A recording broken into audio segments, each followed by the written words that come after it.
پورے خاندان میں منتقل ہو گئے نا. انتقال ہوا تو جنازہ میں نے پڑھایا والد صاحب کا.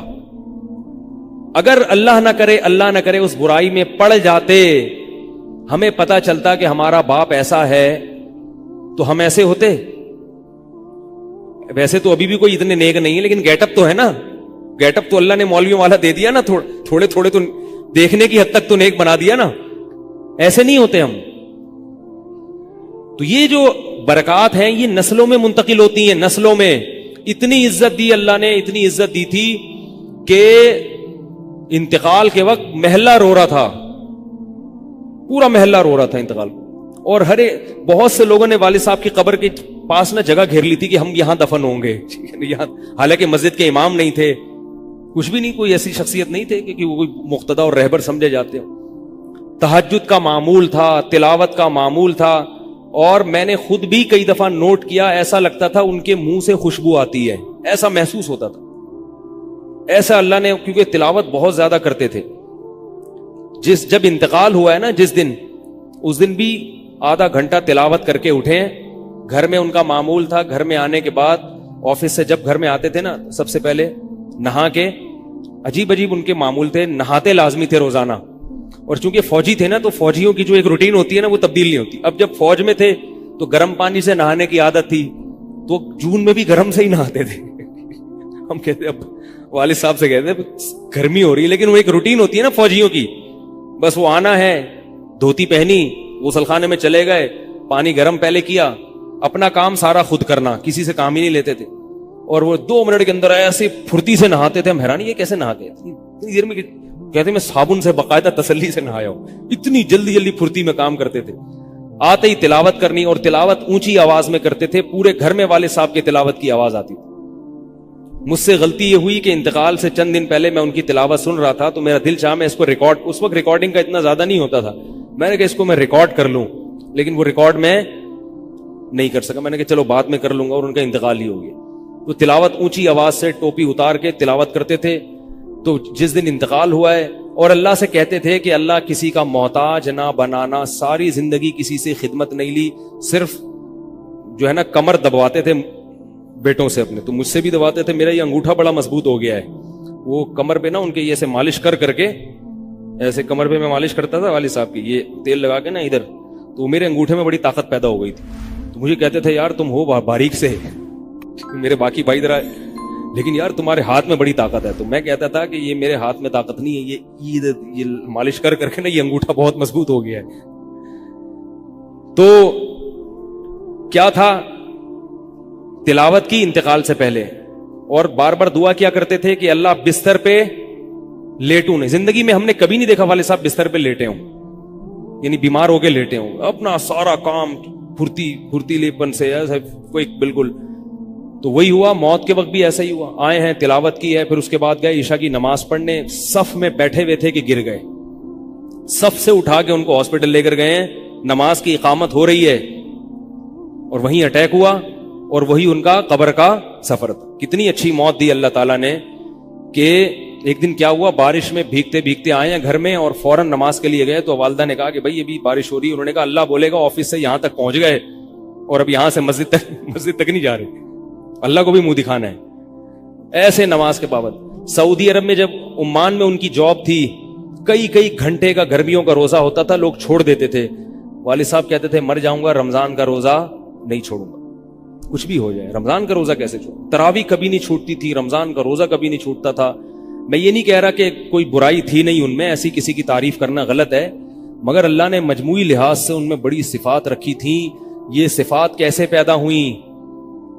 اللہ نے ایک برائی سے بچنے کی توفیق دے دی. تو میں نے یہ تو اسی میں ان کی موت واقع ہوئی ہے. اور رات کو 12 بجے انتقال ہوا. ان کے سارے کام ایسے ہوتے تھے, موٹے موٹے کام, اور چپکے شو بازی کا بالکل بھی شوق نہیں تھا ان کو. حج, ہمارے محلے سے جب کوئی حج کرنے جاتا تھا نا, 6 مہینے پہلے اعلان ہوتا تھا فلاں صاحب حج پہ جا رہے ہیں. لوگ پہلے سے آ کے نا ان سے دم کروانا. اب تو لوگ بہت حج پہ جاتے ہیں, اس وقت یہ 25 سال پرانی بات کر رہا ہوں میں, اس وقت حاجی کی بڑی ویلیو ہوتی تھی. حج پہ جو جانے والا ہوتا تھا نا, لوگ اس سے پہلے سے ماشاءاللہ حج پہ جا رہے ہیں. ہمارے امام صاحب پوری رننگ کمنٹری شروع کرتے تھے اسپیکر پہ. اب وہ حج پہ جانے والے ہیں, اب ان کا نام آ گیا ہے. جنازے کی بھی رننگ کمنٹری ہوتی ہے ہمارے محلے میں, اللہ امام صاحب کی مغفرت فرمائے, انتقال ہو گیا ان کا بھی. اس کو لوگ کہتے تھے یہ رننگ کمنٹری شروع کر دیتے ہیں. جنازے کی چارپائی اٹھ چکی ہے, تمام حضرات سے گزارش ہے کہ جنازہ گاہ میں پہنچ جائیں. اب جنازہ گھر سے نکل چکا ہے, میت کو غسل دیا جا چکا ہے, عیدی سینٹر سے لاش گھر میں آ چکی ہے. پوری نا کمنٹری ہوتی تھی. تو وہ جنازے کی بھی کمنٹری, اور اگر کوئی بیمار ہوتا تھا محلے کا تو اس کی بھی کمنٹری. آغا خان میں داخل ہیں, ان کے پتے میں ڈاکٹر نے پتھری بتائی ہے. غفار بھائی کے تمام حضرات سے گزارش, دعا کی گزارش ہے کہ اللہ ان کو شفائے کامل عاجل عطا فرمائے. پورا محلہ دعا کر رہا تھا, اللہ غفار بھائی کے پتے کی پتھری نکال دے. ٹھیک ہے, وہ چونکہ سیاسی تھے, جمعیت کے تھے, تو وہ پوری نا سیاست سے لے کے چلتے تھے ہر چیز. تو والد صاحب اب جب حج پہ جاتا تھا کوئی, تو اس کی پھر وہ جب حاجی صاحب آتے تھے ان کا بڑا استقبال. ہمارے والد صاحب کو یہ چیزیں پسند نہیں تھی. والد صاحب حج کر کے گئے پتہ ہی نہیں چلا, اور واپس کسی کو بولٹن مارکیٹ میں ملے. اس نے کہا ہم نے تو سنا تھا آپ حج کرنے گئے ہوئے ہیں. والد صاحب نے کہا میں بھی ابھی آیا ہوں. میں نے کہا ذرا بولٹن مارکیٹ سے ذرا ٹچ کرتا ہوا گھر چلو. ایک تھیلا تھا ان کے پاس, اسی تھیلے میں حج بھی ہو رہا ہے. پوری دنیا دیکھی تھی والد صاحب نے, پوری دنیا کا سفر کیا. بتاتے تھے کہ چین اور آسٹریلیا یہ 2 ملک ایسے ہیں جہاں میں نہیں گیا, باقی دنیا کا کوئی ملک ایسا نہیں ہے جس میں میں گیا نہ ہوں. لیکن اتنی سادگی کہ آپ کہیں گے کہ شاید یہ کبھی انڈا موڑ بھی نہیں آئے ہوں گے. کوئی شوبازی نہیں تھی, ایسے چپکے سے گئے اور حج کر کے چپکے سے واپس. شہرت پسند نہیں تھی, بالکل پسند نہیں تھی شہرت.